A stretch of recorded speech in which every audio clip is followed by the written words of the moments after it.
Hi everybody. Thank you for joining the Connection Connoisseur today. My name is Brenda Ridgely and I am your host and your connection to everything girlfriend. Today we're going to talk about resilience, what it means, and at the end I'm going to offer 5 ways to become more resilient during these turbulent times. Stay tuned.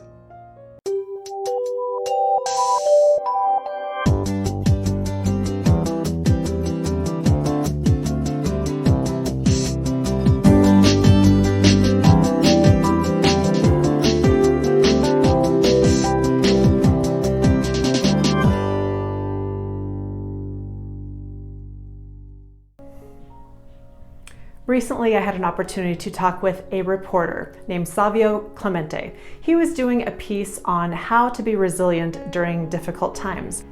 He asked me what resilience meant to me and what were some of the characteristics that one might find in someone who is resilient. Well, I truly believe that resilience is the ability to be agile and respond to changing circumstances. You know, when things don't go according to plan, what do? It's all about your attitude, right? If an unexpected adjustment is necessary, resilience will enable us to maneuver with authenticity. You know, people who are resilient, I think, don't take things personally. You know, they accept that flexibility is going to be required to accomplish any goal, especially when you're working with others. They see the process as kind of a negotiation or a collaboration rather than a competition. They value others' opinions and can communicate with respect, even when they don't see eye to eye. They accept failure as part of the journey to success. You know, failure after failure, if you just don't give up, you're finally gonna have some success, most likely. When things don't go their way or as planned, they remain confident in who they are and where they fit in the situation, in their support system. And I think that has a lot to do with relationships. Our resilience, I believe, is foundation. One of the foundational things that we need to be resilient is a support system and to feel like we belong somewhere, know where we belong, and know how we fit in.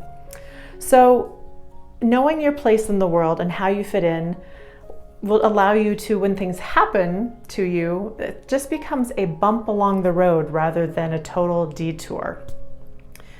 He asked me, he said, courage is often related to resilience, and what was my opinion on how courage is both similar and different to resilience.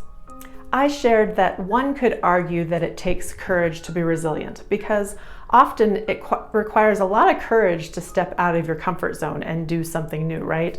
You know, trying things over and over again and not getting a great result. Well, it takes some courage to keep stepping up to the plate and keep showing up. And people do love their comfort zones, just like we talked in the last episode. Comfort zones are great and comfy and cozy, but they just don't get you anywhere. So people don't want to leave that blanket of safe space. But however, people who are truly resilient have learned to live in a way that's outside of their comfort zone, maybe taking small steps each day, just a little bit, kind of a compound effect, doing a little bit extra each day. And therefore, the courage doesn't really come into the equation anymore because they do it on a regular basis and it's become a habit. Another question that Sergio asked was, when I think of resistance, which person comes to mind? And I honestly couldn't think of a specific person. I mean, I thought of so many people, I guess I should say, really. I think of the job seeker that goes out day after day and sends resume after resume. And if they hear anything back, oftentimes it's a not qualified, overqualified, whatnot, but they just keep doing it, keep searching for that dream job. What about the actor that goes out and pounds the pavement and just really gets rejected day after day after day after day until maybe this one big break? Government officials, teachers, everybody, these folks are so resilient and have so much courage and so resilient in my mind. I was asked to provide 5 ways that someone could kind of exercise the muscle and become more resilient. And I truly believe that our relationships and our friendships are quite necessary for our optimal health and well-being. the social connectiveness that you have is really your most powerful way to regulate the stresses in your life. Again, just knowing where you fit in, how it all works, just that security blanket of people.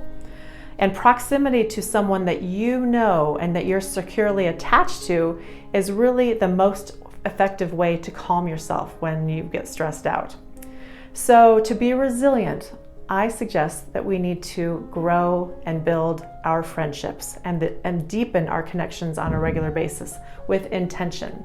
So number one is get out of the house. You're just not going to meet any new people watching Netflix or surfing Facebook, okay? You got to get out and you got to meet some new people and you have to engage a little bit. And that is out of your comfort zone. I know, I understand that. But baby steps, you can do it. Number two, when you are out, challenge yourself to put that phone away. We walk around with that phone in our face all day long, walking down the street, when we're on the bus, when we're in our car even sometimes, when we're in the line at the grocery store. All of these opportunities, you're just letting connection opportunities just pass you by when you have that phone out in front of your face. First of all, your attention is taken, and second of all, you're sending off the message, don't come up to me because I'm busy, right? If you want to engage people and learn and meet new people, just put that phone away when you're out and about, and when you're in the line for the grocery store, strike up a conversation with someone. You're likely crossing the same paths throughout the week with the same people who are kind of going through their thing, and it's just a natural breeding ground for meeting people and making some connections. So get out there and put that phone away. Number three, sign up for a new class. Learn something new or just expand on something that you already love. Maybe it's an exercise class like Zumba or yoga or Tai Chi. Maybe it is art or music.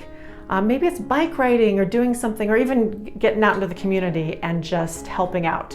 Find something where that interests you and go there and just start showing up week after week, at least 3 times. To establish a pattern, because again, we're going out of our comfort zone. The first time might not be that great, but when you go twice and 3 times, you're going to start seeing some people that you recognize and you can connect with, and just again strike up a conversation. Be the hero in the conversation and be the one to initiate, because the other person might be there too, really wanting to connect but is nervous and scared. So be the hero and reach out to them. So again, just keep showing up, and you're going to find people that not only are, great people because they're doing the things you love to do, but you have a common interest. So double bonus.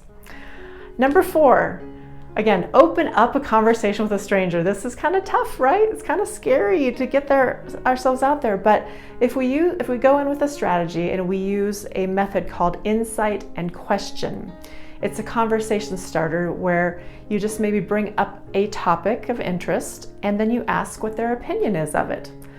It gives them a chance to speak and be heard. And you know what? People don't listen very much anymore. And if you are an attentive listener, it's a fast track to friendship, because when someone feels heard and listened to and like you care about what they're saying, they are just going to have some pretty warm feelings towards you. All right. And don't bring up a topic that's divisive, political, religious, whatever, because we are not looking for debate. We are looking for connection. All right, so steer clear of those topics. Lastly, number 5, and it kind of goes along with number 4. If you want more friends, ask people about themselves and then genuinely listen. Again, people do not listen very much. Most of the time what we're doing when we're having a conversation is we hear something that they say, and then we're immediately start thinking as they're talking to us. We're thinking about how are we going to respond? What are we going to say? How can I be interesting in this situation? Don't try to be interesting. Be interested. It takes a lot of the pressure off you too as you're going out and going out of your comfort zone. Don't work on being interesting. Be interested. If you will ask a genuine question about them and listen and ask questions about what they're saying, or repeat back to them what they've said to let them know that you understand, again, you're going far with them in their friendship factor. You're going to move up the scale quite quickly. So those are 5 tips that I have to become more resilient in turbulent times. And if you're out there kind of experience turbulent times, I highly recommend that you seek your connections and seek your tribe. We need our tribe to listen to us and be our sounding board and reflect back to us who we are and remind us of how we fit in and remind us that, maybe we're on the right track, maybe we're not. They may have some way to help us out of a situation, but we don't get there unless we communicate. So if you're feeling turbulent in these turbulent times, seek your connections and let's work on building them up. Thanks so much for joining me today for the Connection Connoisseur. Please push that subscribe button and we'll see you again next week.